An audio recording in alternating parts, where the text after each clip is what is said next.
as the roadmap. I've always been fascinated by genetics and the fact that it can bring my history right here. It's like magic. Locked within each of us is a genetic history book. It reveals not only our deep ancestry, but also the journey of mankind across the globe. This is it, the birthplace of the Exodus, the first Exodus. Recent breakthroughs in genetics will allow Eddie to use his own DNA to unlock the secrets of where he and we came from. Instead of going back to the last couple of hundred years, we're going to go back to the last couple of 100,000 years.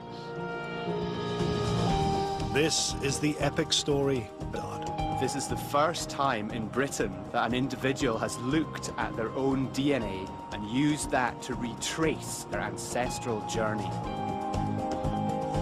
My ancestors came across here. And finally, he'll bridge the gap between his genetic and family history. I believe we are related to each other. Oh, it's Eddie Izzard. Fancy that. Oh, fancy that.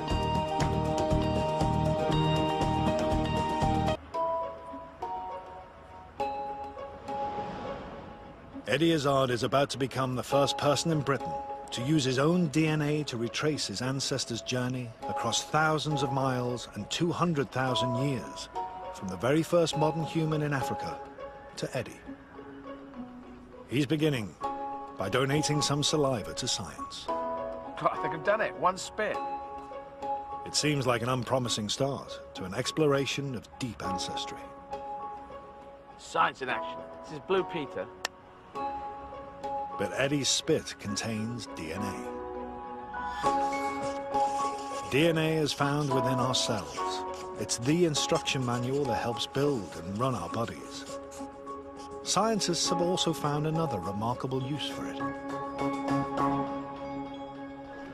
Locked within our DNA is a genetic route map that reveals how our ancestors migrated out of Africa and went on to populate the rest of the world. It's the tool Eddie will use to help him retrace the human journey.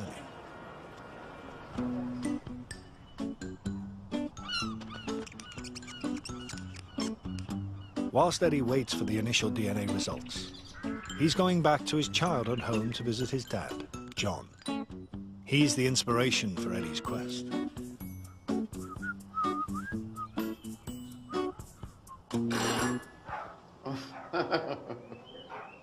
Crazy dogs. Hello. Hi. How you doing? Hi, Ed. Nice to see you. He's 83 now. I kind of thought one can't live forever, but it's nice to give him something before any bad thing happens. Are you intrigued by this? I think it's going to be intriguing. Yes, anything that tells us a bit more about ancient history, something that I never dreamt of doing before. Eddie will undertake 2 journeys. One will explore his dad's lineage, but first, he'll explore his mum's line. And this journey will be close to his heart. His mum died of cancer when Eddie was a young boy. It'd be interesting to find out if something comes out of mum's side, they go, oh, yes, that resonates with me, because I can't see it so clearly, because mother isn't here. My mother died when I was 6. One of the things she said to me before she died was she wouldn't have the pleasure of seeing you grow up. Yeah.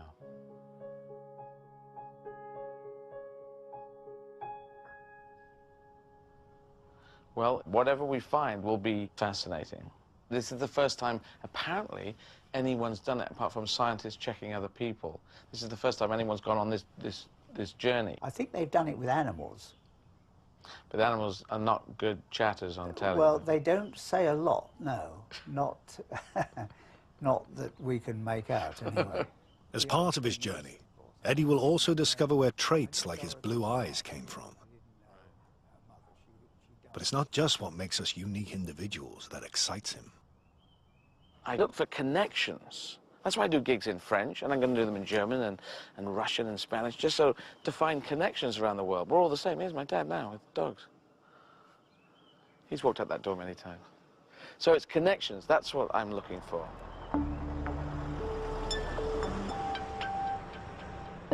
Eddie has come to the genetics lab to find out the results of his DNA test.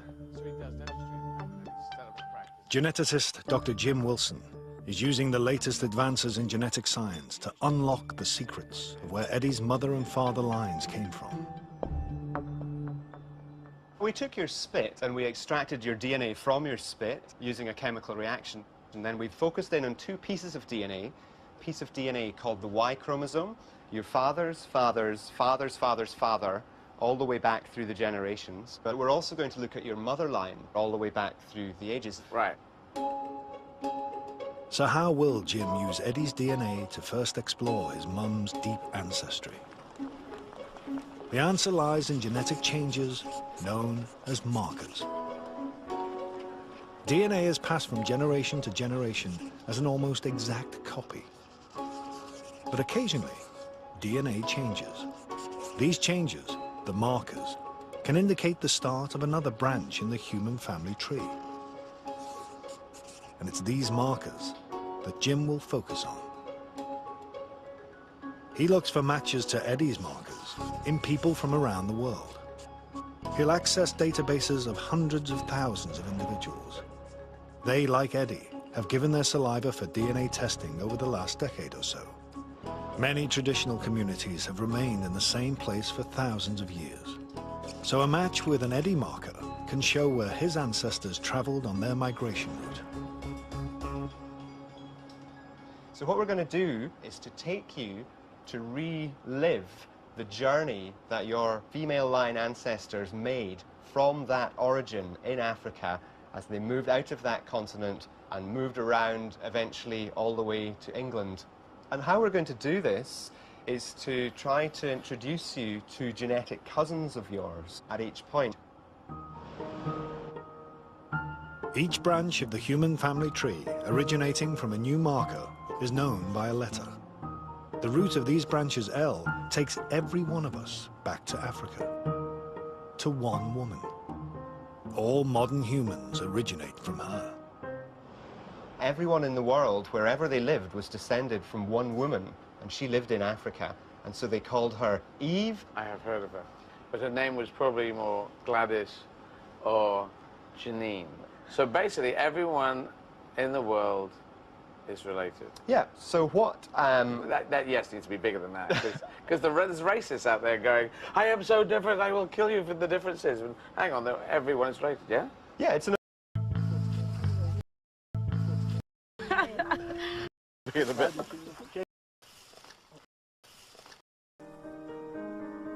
10,000th mum.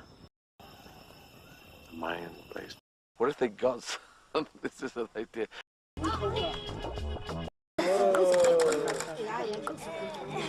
The next leg of Eddie's DNA time traveling will take him forward 140,000 years, to sometime before 60,000 years ago.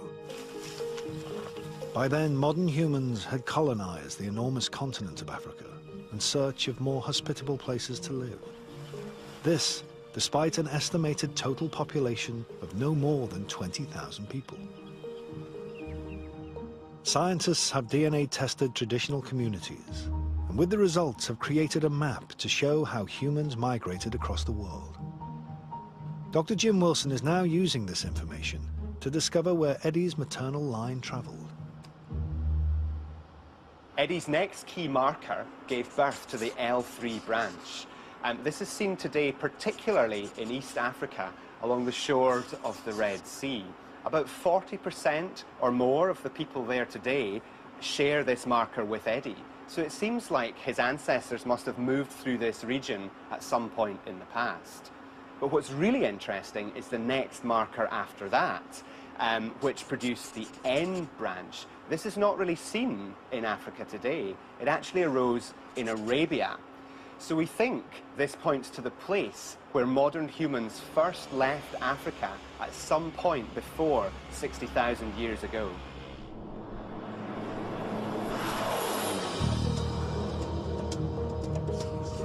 Eddie's traveling 5,000 kilometers across the continent to the small country of Djibouti.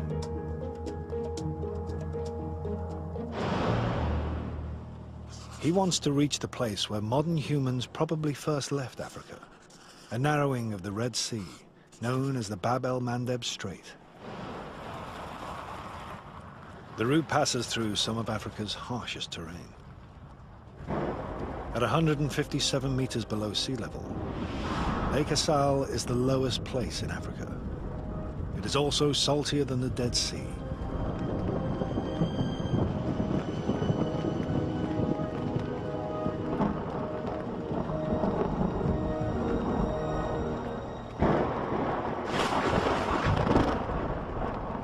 Who the hell comes here? Anyway, they dig up salt from here, so there are people who live here and work here. I prefer to be in Croydon. And I was feeling car sick, and then fear goes into this, and then... So anyway, I don't want to be here. If you lived here, you'd go, this is Mordor. And then after a while, you go, Mordor, my kind of town. If you don't know Mordor, it's, of course, the Lord of the Rings place where Mr. Bad Guy lives, the guy with the one big eye. Just think, imagine way back, if you heard that, you would think that was the gods being angry, or having a bad tummy. Probably a lot of guys who said, this is God's angry. They're angry with you, Steve. But anyway, we're probably going to get hit by lightning. Despite his fear of getting fried by the gods, Eddie's determined to press on.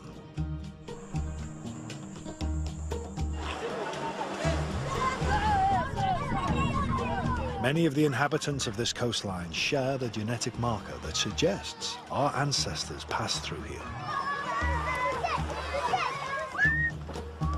There's evidence these early modern humans were, for the first time, exploiting the marine environment. Deposits of shellfish from an archaeological site show they were harvesting the fruits of the sea.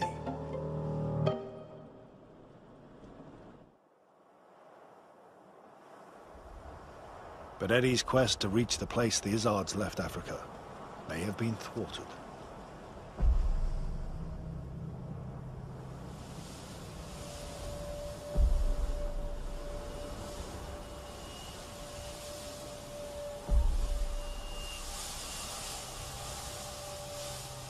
We're in a dust storm, and so if you're going at 15 kilometers an hour, you just can't see anything. So we don't know what we're going to hit, so we will stop for a while. Have sandwiches. Sing song. King, gang. It's a reminder of how resilient early modern humans must have been in order to survive. It's really tough. It's a tough land. It's a tough fight now. It would have been a tough fight then. We're not sure what the conditions were back then, but it really is tough.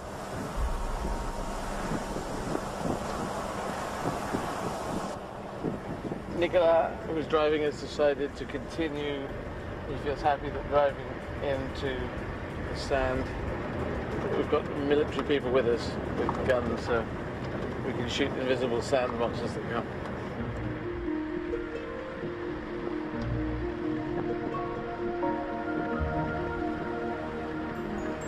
After 2 hours, Eddie emerges from the sandstorm at his destination, the Bab el-Mandeb Strait. He's just 35 kilometers from the Arabian country of Yemen, where it's thought modern humans first stepped outside Africa. Bizarrely, the Yemen is also where Eddie himself was born. Today, on the African side of the Bab el-Mandeb Strait, fishing is still as important as it was to our ancestors. To explore what life might have been like around 60,000 years ago, Eddie is off to help catch some fish, accompanied by his translator, Fatima. They are meeting Nouria Ahmed Suli. She is one of just 3 fisherwomen in the whole of Djibouti. Nouria, who is from Djibouti, an Afar woman, which is very close to the Yemeni people, Yemen is just over there. And she's the captain. You can see it in her face that she's a can-do woman. So how long has she been a fisherwoman? 20 years. 20 years. And what was she doing before? I have faced so many problems. I became a fisherwoman. Oh, right. I married, and I was happy with my family, with my children at my home. The war happened in Obok. as a civil war. Then, So civil war happened, and after that she became a fisherwoman. yes. Where does she sell the fish that she catches?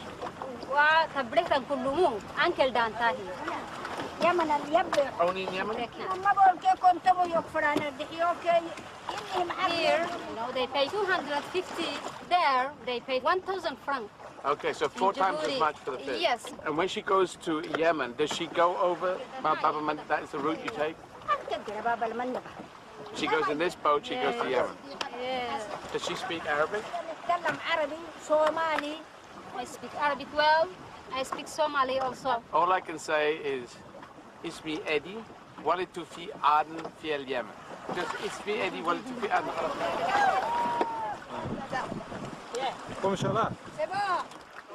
How many fish do you think here? It's more than 100. More than 100 fish.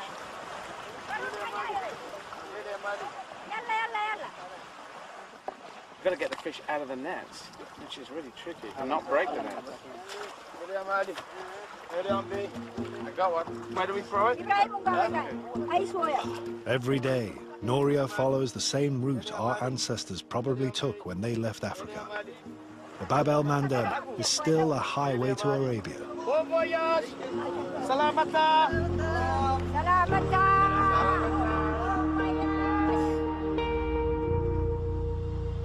No one knows for sure why modern humans left Africa. But our innate curiosity and environmental change may have been 2 important factors. It's thought global cooling and ice age meant sea levels were lower at this time. Perhaps the shorter distance made the crossing more attractive. Some scientists believe only a handful of people made the initial crossing. Remarkably, it's thought that only 2 women gave birth to the rest of humanity outside Africa. One maternal line reached Australia, but Eddie's took a different route and headed towards Europe.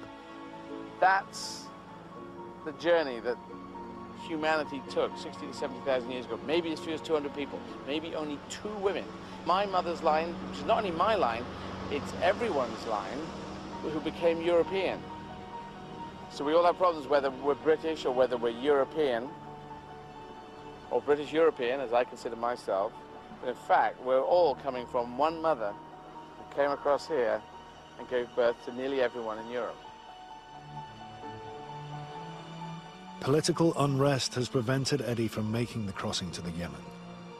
Frustratingly, he can't follow directly in the footsteps of modern humans as they ventured outside Africa, or visit his own birthplace. My dad and my mum met there, so it's very important to us. Mum working as a nurse for BP oil refining, dad as an accountant, and so it means a lot. My brother was born there, I was born there. My mum died 6 years later, so, and we have these cine-film memories of mum and dad there. It's in here, and bizarrely just happens to be the place where the exodus of humanity went through. This is it, the birthplace of the exodus, the first exodus. It's time for Eddie to leave his and our shared African roots behind. This is now the story of those of us who spread out across the rest of the world. Jim Wilson has been investigating where Eddie's female ancestors went after this momentous moment in human history. It means jumping forward another 42,000 years. Eddie's next significant marker, which gave birth to the T2 branch, originated about 18,000 years ago.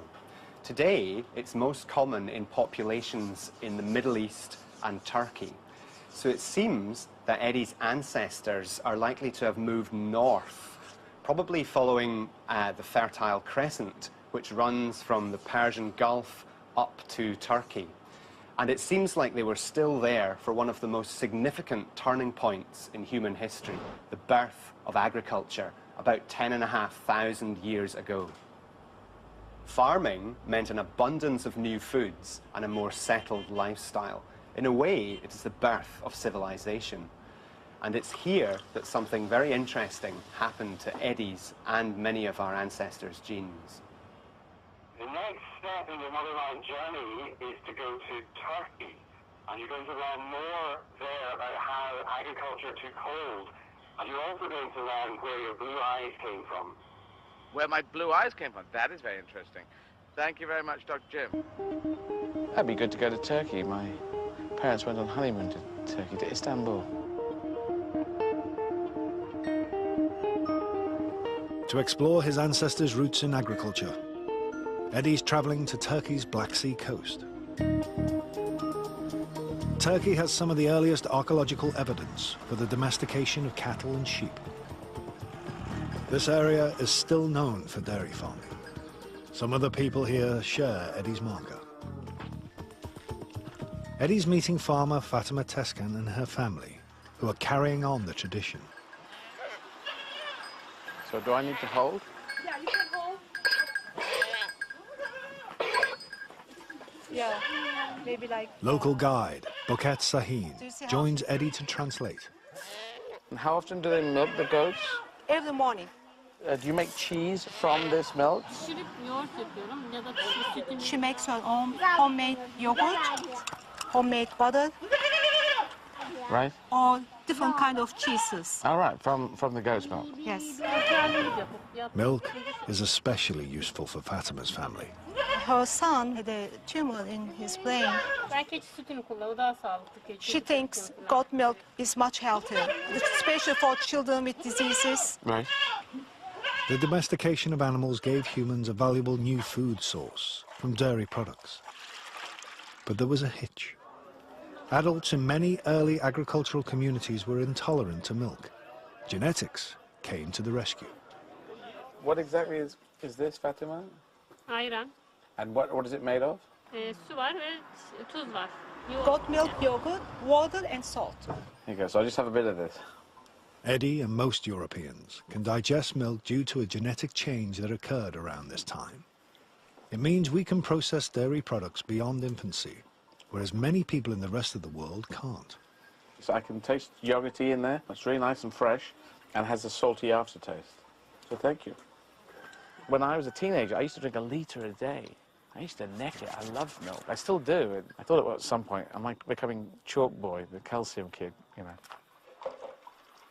This ability to digest milk wasn't the only genetic change that occurred to Eddie's family around this time. You have blue eyes, I have blue eyes. Do other people in your family have blue eyes? Kendi ailem, babam, kardeşlerim.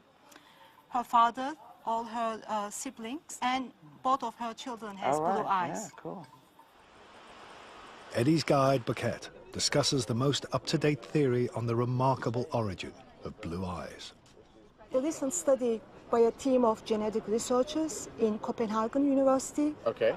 Everyone with blue eyes can be traced back to Black Sea coast 10,000 years ago. Everyone with blue eyes can be traced back to Black Sea? Yes. Wow. It was a single person. That's very curious. Blue eyes originating in one person isn't the only surprise. Both parents need to give blue-eyed genes to their offspring. So given that even today most of us are brown-eyed, the trait shouldn't survive at all. Why doesn't it die out? One of the most popular theory is that it is very attractive. And when there was a shortage of men, as they were hunters at that time, women with blue eyes were more desirable. So it's the sexual selection, and it's very attractive, like gorgeous eyes you have. Yeah. I always miss eye colours. Do you notice eye colours, though? Women tend to notice eye colours better than men. Well, I do. I mean, even if you look at Hollywood, the legendary people like Sinatra, Elvis, you know, Paul Newman. So blue eyes, which only turned up about 10,000 years ago, roughly, it could have just touched around by sexual attraction, people saying, hey, let's shag the man or woman with the blue eyes and have babies. For whatever reason, blue eyes have persisted. They're doing the rounds.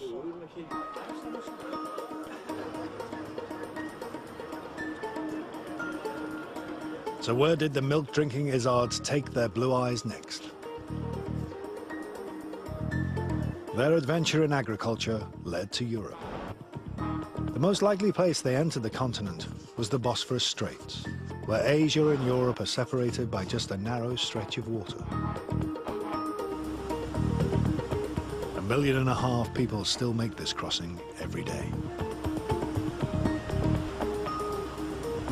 My ancestors came across here, maybe Hawaii Five-0 style, maybe with sails. I think sails would be out back then, and it was right here.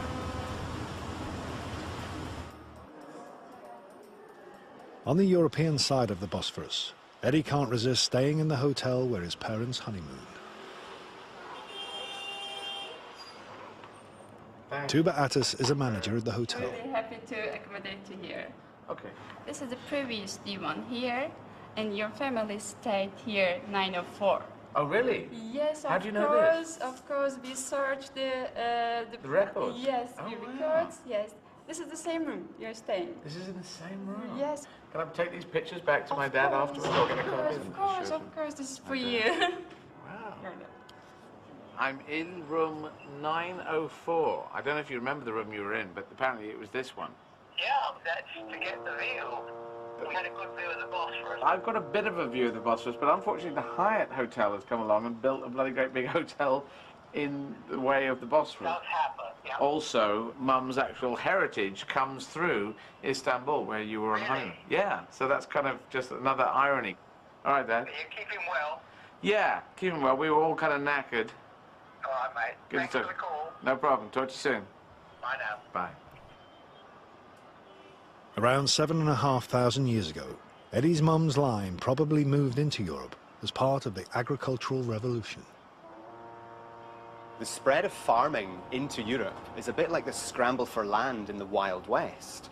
You have to imagine, with something around 8 million people in the world at the time, many of them in the Middle East, that there was a continuous pressure for new land for agriculture.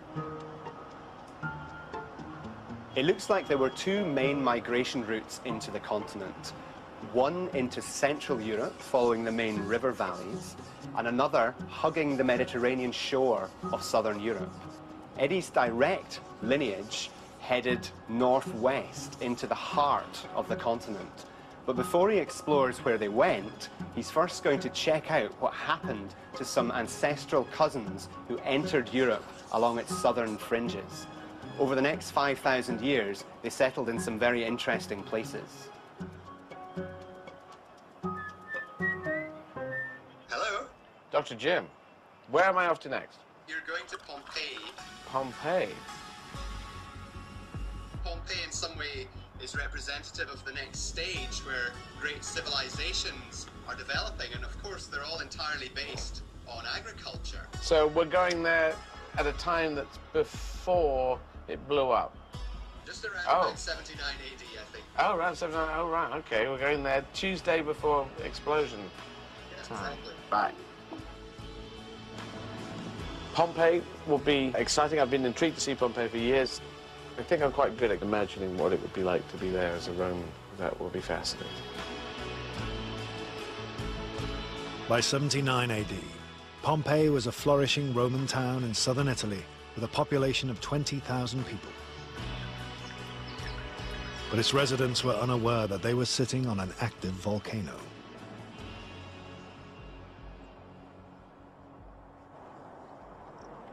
Here, Eddie won't be hanging out with modern-day descendants of his ancestors. He'll be meeting genetic cousins who died nearly 2,000 years ago. His guide is anatomist Professor Maciej Henenberg. Before Eddie meets his long-dead relatives, Maciej wants to show him one of the delights of lost Pompeii.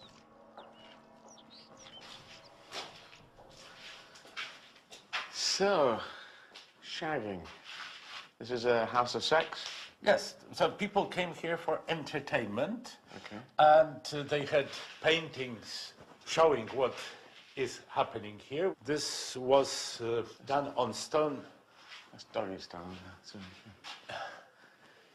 Yes, well, they're showing various sexual positions, which is fairly similar to what one can see on internet today. Yes. Actually, and they're showing some curiosities, like people with double penis, for example. Oh, really? Is that a medical thing? I don't know how to one. Yes, it is. Yeah. I'm an anatomist. I study anatomical variations. Okay. And actually, both double vagina and double penis happen.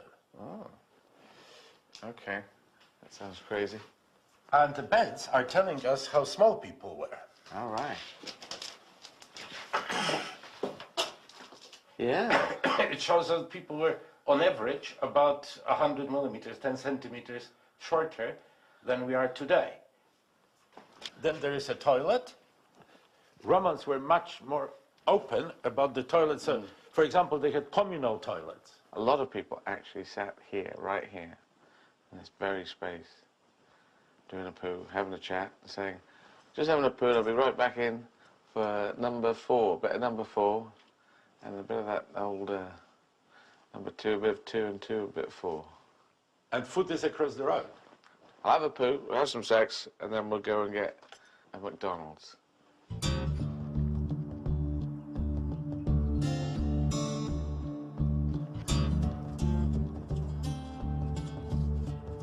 Eddie has come to Pompey's laboratory to meet some of his relatives. They couldn't give a spit sample, so their ancient DNA was extracted from their teeth. This fellow is your genetic cousin. Sadly, he was born with a congenital problem, so he had this tilted head, which is called torticollis. Torticollis. A nerve to his neck muscles was damaged because somebody helping the baby to be born pulled his head too much. And therefore we both share something with him. Because you share his genes, right, and I shared his condition. Oh, really? Because until I was 12, I walked like this. So otherwise he was quite a handsome fellow, as most people sharing your genes are. So. This is what I heard? Yes. Eddie's genetic cousin died in 79 AD, when a volcanic eruption overwhelmed Pompeii. I mean, logically, people were leaving. Why did this family stay? I think we discovered why. And here's the answer. All right, and she's also your cousin, a young woman, about 17 years of age. She was 17? She was 17 at the moment of her death, and she carried a baby in her belly, and the baby was just about to be born. It was the last month of pregnancy. So the family says, we have to stay with you. And she was huddled in a corner of the room, protecting her baby, holding a bunch of coins to her breast, wearing heavy jewelry that stained her bones, the shoulder blades, the forearm bones, and her head is stained too, so she had some kind of a headdress. Okay, this is all kind of fascinating and tragic at the same time. 13 members of the same extended family died together. Eddie wants to visit the place where it happened. This is huge. The house belonged to Caius Julius Polybius, a former slave and successful politician. They were lying here in this room, the old man on the floor, and next to him a teenage boy, and the boy was holding father's hand. They must have been already afraid. And at the feet of the teenage boy, a younger boy, a few years old. And eventually they were covered by more and more of the ash. And this is the other room where the rest of the family died. Here was the 17-year-old young woman, covered in her finery and with the baby in her belly. That's where she eventually died.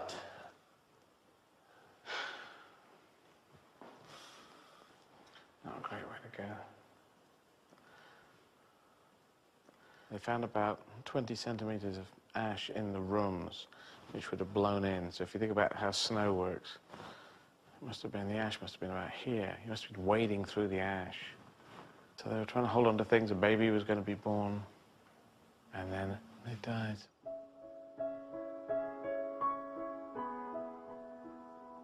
Eddie's journey has already covered nearly 200,000 years of human history.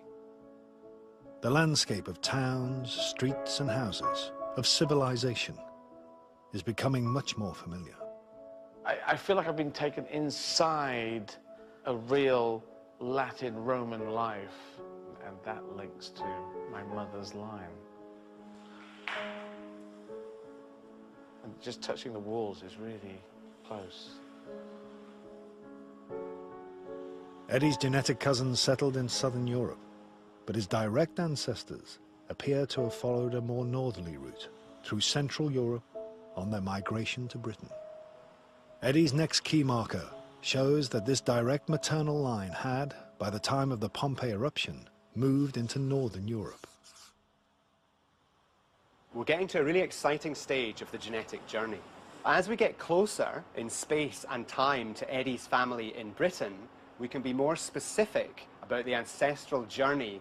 This is because the more recent markers are shared by fewer people.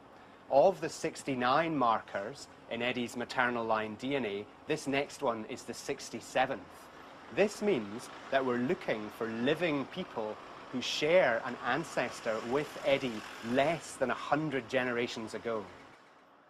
We've found another marker that seems to originate much further north. This marker is only about 2,000 years old, and the really interesting thing is that this group seems to be focused in Scandinavia. Your mother's people were Vikings.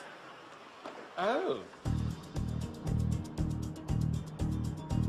What you're going to do now is meet people who are directly related to you in Denmark. Eddie has come to the ancient Viking capital and port of Roskilde.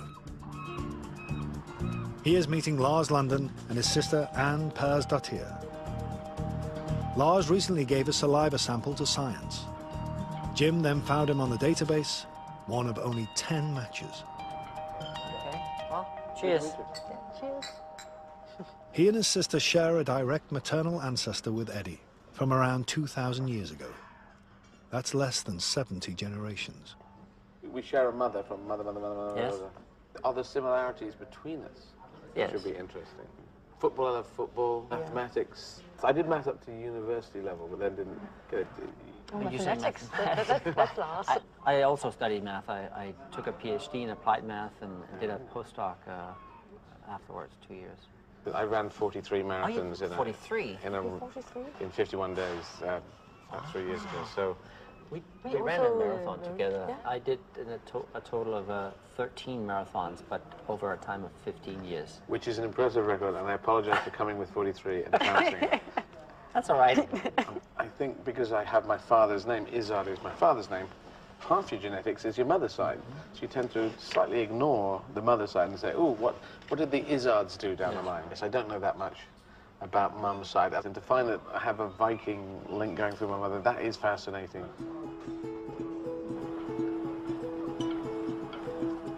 The closest Eddie can get to his mum's Viking roots is to put himself in the place of his newly found ancestors. Straight your arms, lean forward, and you pull. As they prepared to lay waste to a swathe of Britain. Perfect.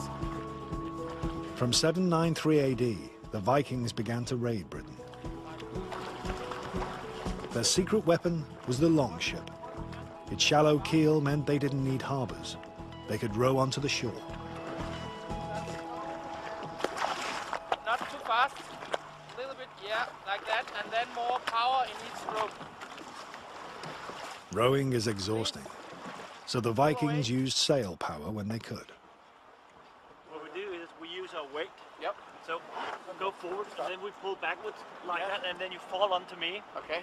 And then when we're down, you push it towards the hole so she can take back the slack. I understand. Okay? Okay. And pull. Oh, that was too much. Yeah, we will just go. Don't I fall on you? No, not yet. Just sit down there and push it.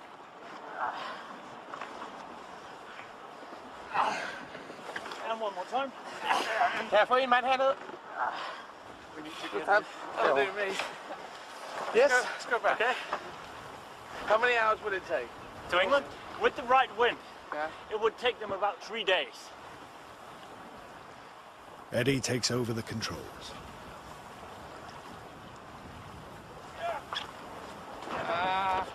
You turn the ship slowly. You have to do hand signals. You're turning the rod a little bit too much. Careful. Too much. A little bit more gently on it. Yes, there.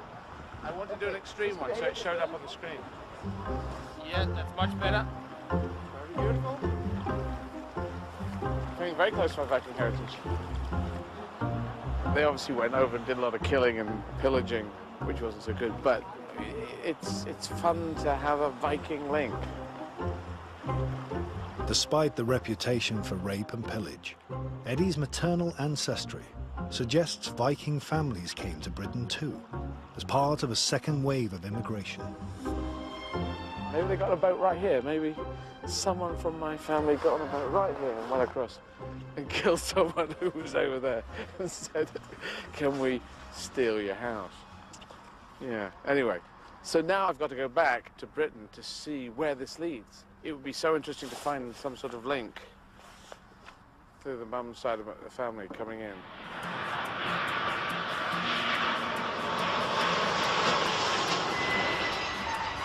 Jim has been searching the database for matches to Eddie's next significant marker, which will bring him back to the UK.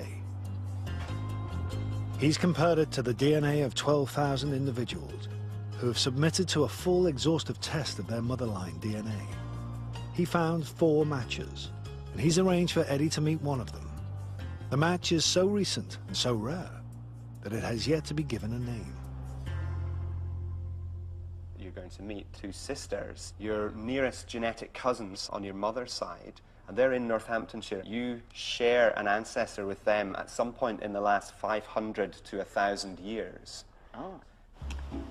So it shows that probably your ancestor came prior to that, which would fit in rather well with the Viking Age.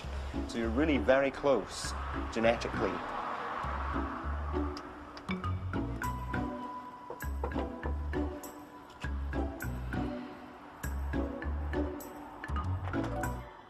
Hello. Hi, I'm Jackie. Hello, Jackie. My name is Eddie. Hello. What's your name? Hi, I'm Jill. Ah, Jill. Apparently we're related Yes. through genetics and stuff. That's pretty interesting. Jill, can I come into your house? 'Cause Yes, it's cold sure, out here. come in. The sisters share a common maternal ancestor with Eddie, Yes. possibly as few as 20 generations ago. We are ancestral cousins. Yeah, when you think in all these thousands of years, that it's just amazing. Yeah. The point is, we're quite close as relatives. I thought we would be Anglo-Saxons, being blonde and blue-eyed. Right. But you didn't think Viking, blonde? No, never Viking. No, I was excited when they said Viking. Yeah. But they were killers, though. They were actually terrible people, weren't they? I mean, you didn't care who it's really they is killed odd, but or everyone what wants to be a they bloody killed. Viking. My mother died when I was a kid, you see, so it's interesting to suddenly have this all open and have the mother's line. This newly found link to his mum encourages Eddie to tell the sisters about the impact of her death. I'm this kind of emotionally cut down person, but you can keep going, you can deal with things because you're used to just being on your own. But I always think, okay, well, something bad could happen after it, so you don't ever get surprised.